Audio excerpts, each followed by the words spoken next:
Can we put our hands together to welcome Peter Doer? So 27 years ago, when my daughter started high school, they did a little exercise, and you can do the maths. 32 students go home and find out where your parents were born. This is Perth, Western Australia. 32 students, where were your mother and father born? And in the morning they reported back there was 2 students who had a mother and a father born in Australia. The other 30 students, one or both parents were born overseas. And they spoke between them 40 different languages at home. Some of them 2, 3, 4 languages. Is that a diverse classroom or what? Perth, Western Australia, 30 out of 32 had parents born overseas. Only 2, and my daughter was one of those 2, had both parents born in Australia. Hands up who thinks it's diverse. Who thinks it's diverse? 30 out of 32 diverse. I guess the answer is, it depends on your perspective. So Peter Dew's my name. I'm going to talk to you about inclusion and diversity, and I'm going to come at it from a different angle. I think it's really powerful if organisations, cultures, societies, professional speakers are truly inclusive and diversity at a deeper level. So, my daughter's classroom, it was a private school. They were all from wealthy, well-to-do families. It was a Christian school, so the values were all very similar. It was a linked sporting school, so the boys played rugby and the girls played netball.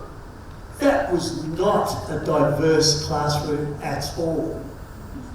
There was no children there who had Down syndrome. Anyone who was sight impaired or could not see had to go to a special school. And if you had an intellectual disability, once again, excluded 27 years ago. So I want to talk to you about inclusion and diversity and what it really means. Now I have to up front say I'm speaking from my perspective and my experience. So what is inclusion and diversity? My definition. Inclusion, a society, a workplace, a culture where everyone is welcome. This is my 8th trip to Malaysia in the last 15 years. And I'm happy to say every time I've been here, I've been 100% welcome. I've done some wrong things. I've said some things that were perhaps ignorant on my part, and you have forgiven me, you've accepted me, and you have welcomed me. That is a truly inclusive environment where everyone feels welcome at the workplace, in the training room. Diversity, my definition, all the different ways that people are different. Not just let's aim for gender diversity, cultural diversity, all the other ways as well. That is a truly diverse society, workplace, culture. But they don't just happen, and we heard about intention earlier on today. So, my challenge to all of you is be the champions of true inclusion and diversity. We can have top-up policies, but unless it filters down and we live a life, we demonstrate, we become the change agents for inclusion and diversity, it doesn't really matter. It's just another human resource policy. So my challenge to all of you is to live, walk, talk, embrace, be change agents for inclusion and diversity. But why does it matter? I think that inclusion and diversity is the secret sauce to successful organisations. And we've just heard about the importance of adapting, being agile, uncertainty, And if you have a true inclusive and diverse workshop, you will respond to change, to challenge better. Diverse workforces, inclusive workforces are more resilient.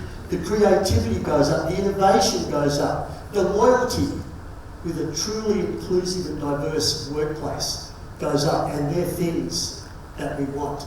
We heard yesterday about repeat business, repeat business, repeat business. Inclusion and diversity helps build loyalty. So it's the secret sauce, the ingredients that can help us be truly ahead of our competitors and stay agile and respond to the changes. McKinsey found out that those organisations where the C-suite, the management, is truly diverse have a 33% chance of outperforming their competitors, their peers within the same industry. If you're a CEO, if you're a boss and I said I've got a secret sauce for you that's going to give you a 33% chance of beating everyone else, you'll probably have some of that sauce.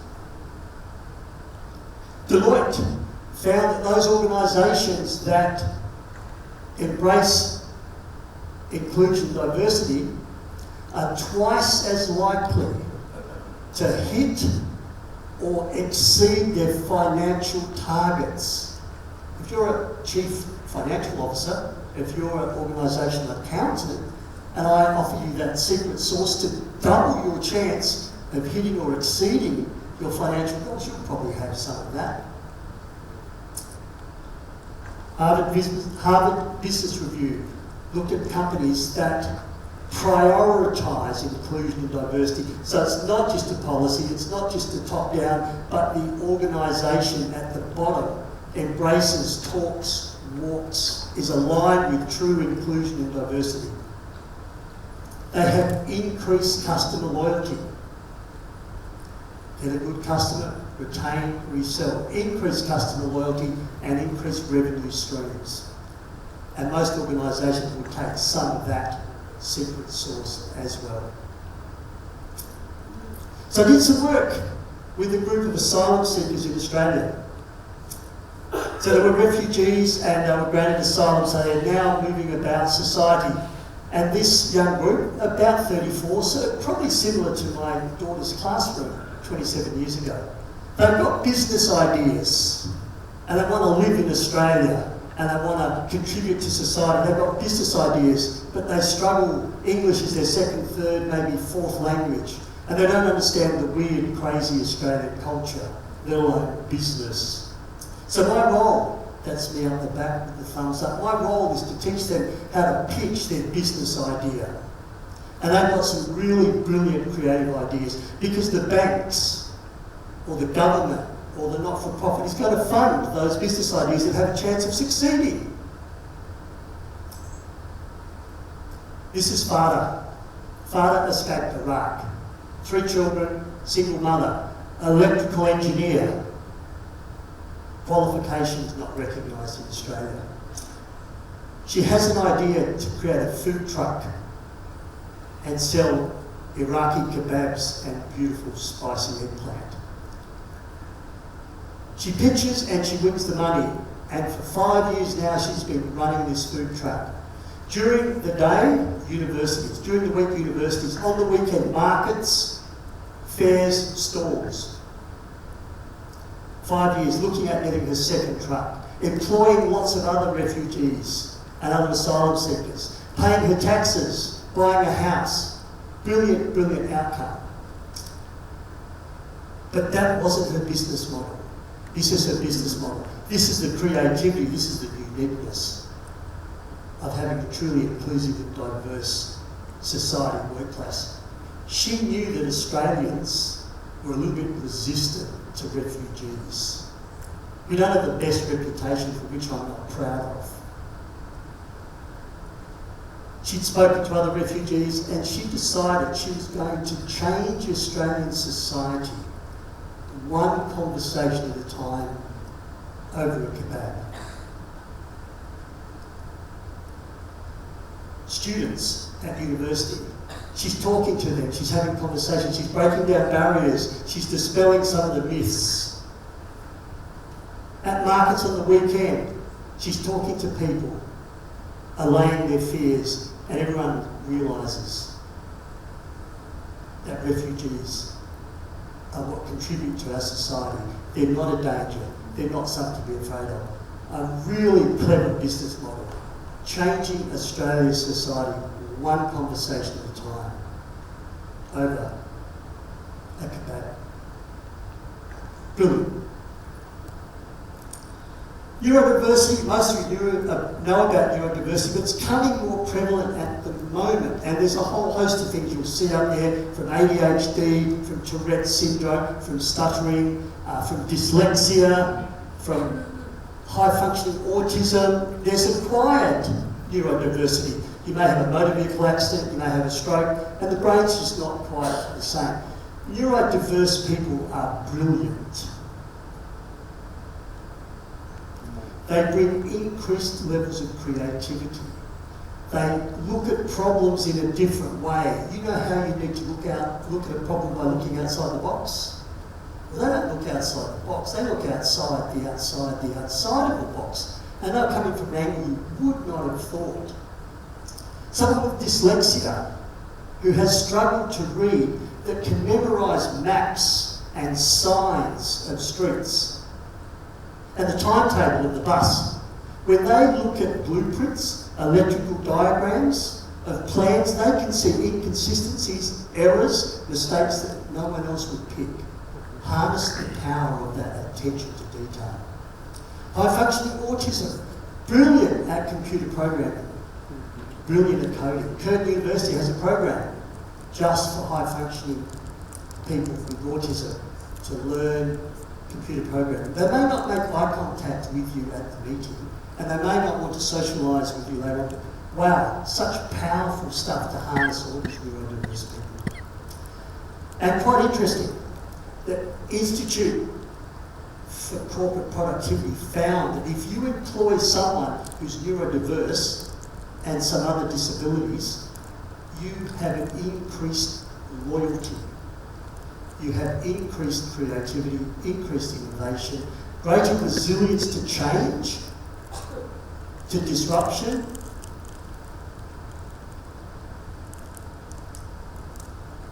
The National Organisation on Disability for the United States found that retention rates of people who are neurodiverse are 90% higher than those who are neurotypical.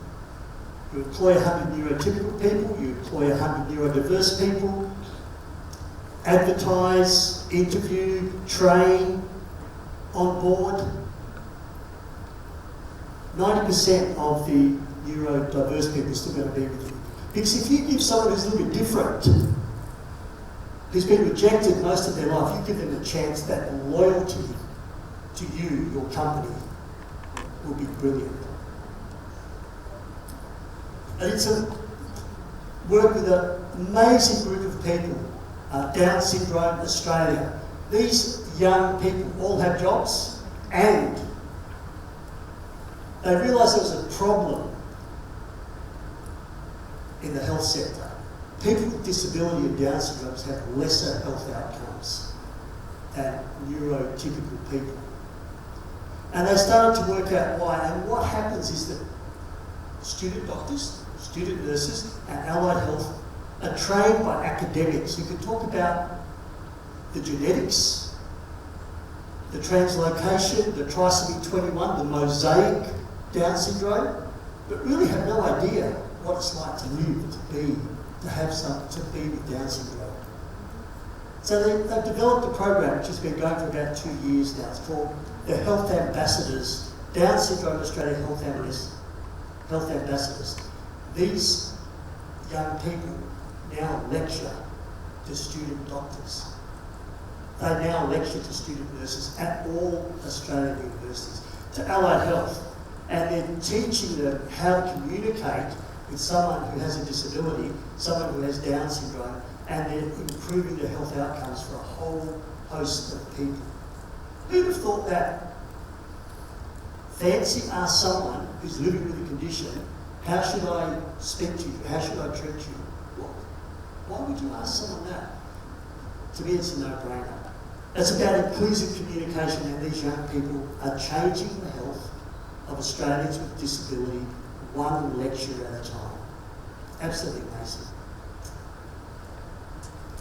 The problem with neurodiversity, I mean, there's the power of creativity, innovation, you've got your loyalty, the unique problem solving, is that your hiring processes, your presentations, professional speakers, are designed for neurotypical people.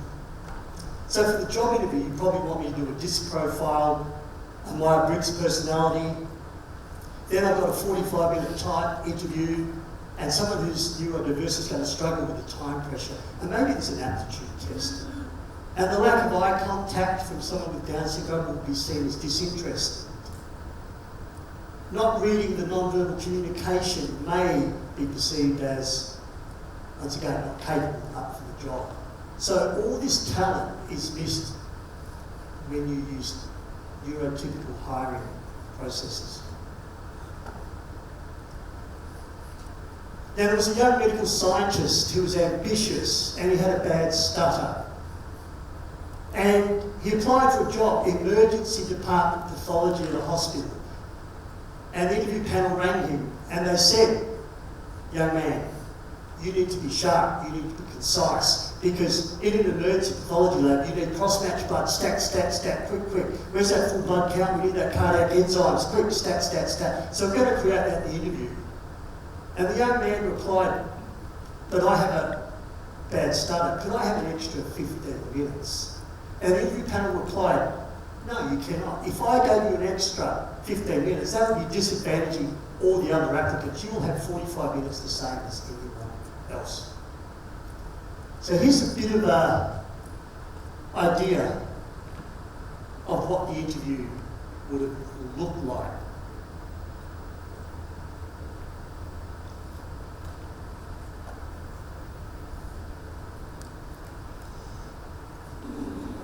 My name is Peter Dew, and I live at 5 Hugh Street.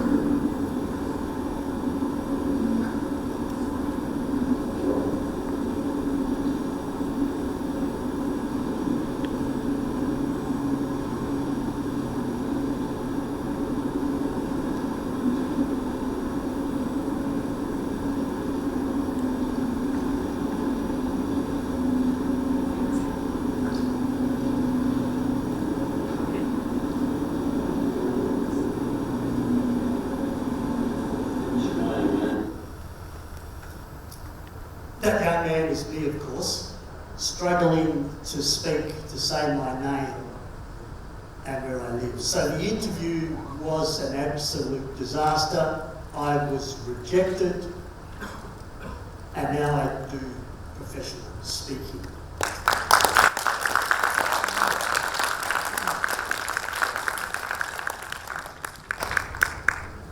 But here's the thing.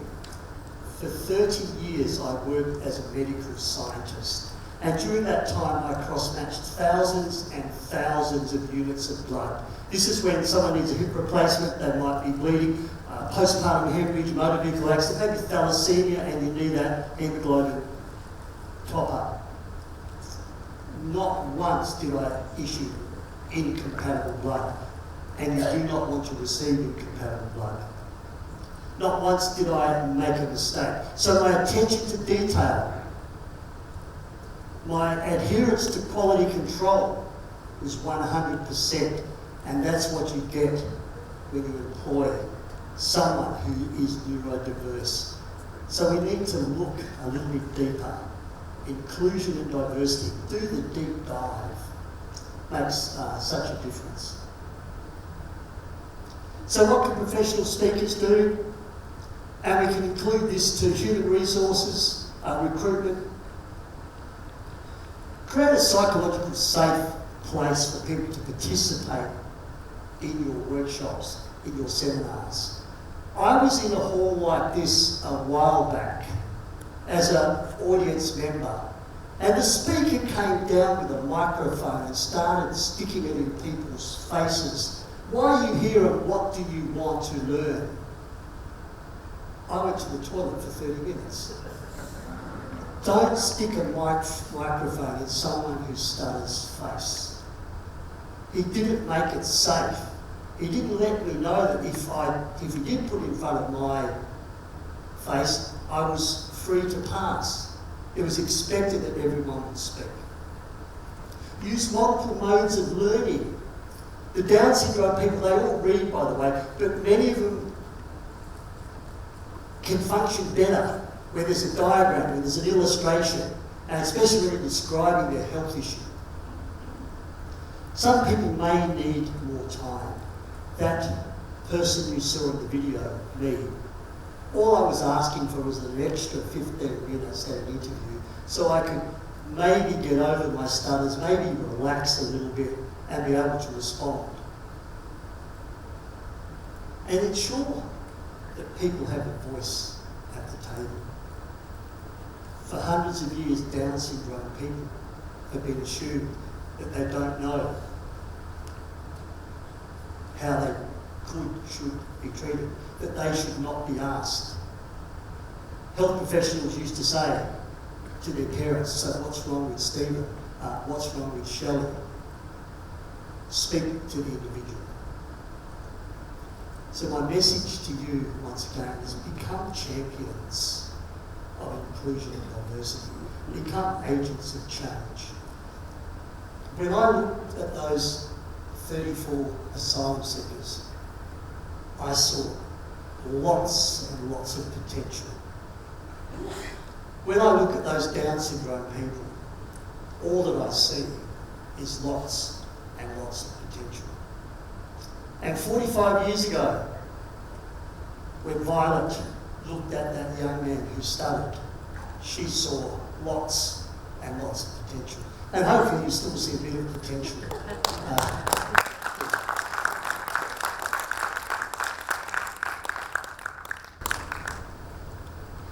Let's make inclusion and diversity, true inclusion and diversity, something that we are champions of. Let's become agents of change. Everyone should feel welcome and all, regardless of all our differences. Thank you.